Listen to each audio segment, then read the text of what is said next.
I'm Michelle Sterling for Friends of Science Society. COP25 in Madrid, Spain approaches when the climateers plan to implement the Paris Agreement rulebook.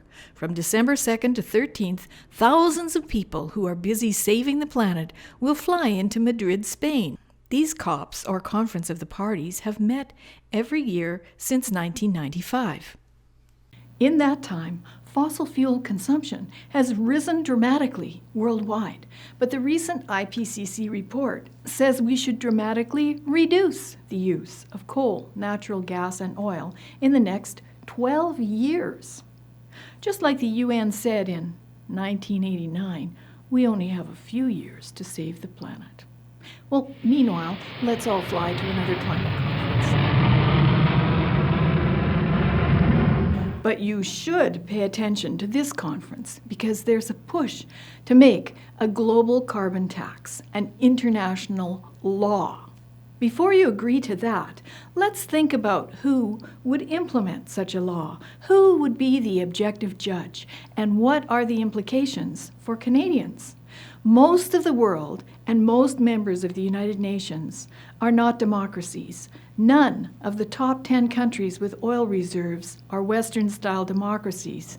None except Canada and the US. Just as we've seen with the green trade war against Canadian pipelines and oil exports, how would little old Canada fare under a global carbon tax law? For instance, people love to say Canadians have the highest per capita GHG footprint in the world. But that's not true. Look at these statistics. Lots of places have 2 or 3 times our per capita emissions. And Canada? We're only 37 million in the second largest cold, vast country in the world. What of Denmark, a tiny country with one of the largest commercial marine fleets? Just one of those container ships puts out the equivalent pollution of 50 million cars. But that doesn't count when their fleet of 2,100 ships are at sea, eh? Or how about Sweden? Tiny country of 9 million compared to Canada, runs on nuclear, so very low GHG footprint and can afford a carbon tax of $80 a ton. But does that apply to the IKEA empire that Sweden is so proud of? IKEA has 313 stores in 38 countries. All those goods don't get there by walking. But hey, IKEA owns a wind farm in Alberta, so all good. Only Russia and Canada face similar challenges of vast distance, extremes of climate, and the need to transport essential goods thousands of miles in rain, snow, or freezing cold. But Canada pulled out of Kyoto in 2011 precisely because we would have had to pay countries like Russia $14 billion in penalties for not meeting our Kyoto GHG reduction targets, while they didn't have to meet any. Can you see where this is going? Canada is busy being a climate leader, but it's more like we are carbon dupes. The global average price of carbon is $8 a ton. The carbon price in China, $2 a ton. The carbon price in the United States, $0 a ton. And the price in Canada, $30 a ton.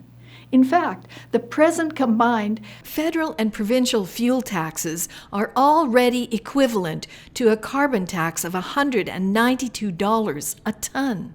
Dr. Judith Curry and dozens of other expert scientists have determined that carbon dioxide is not the control knob. It's not the thermostat that can turn global temperatures up or down.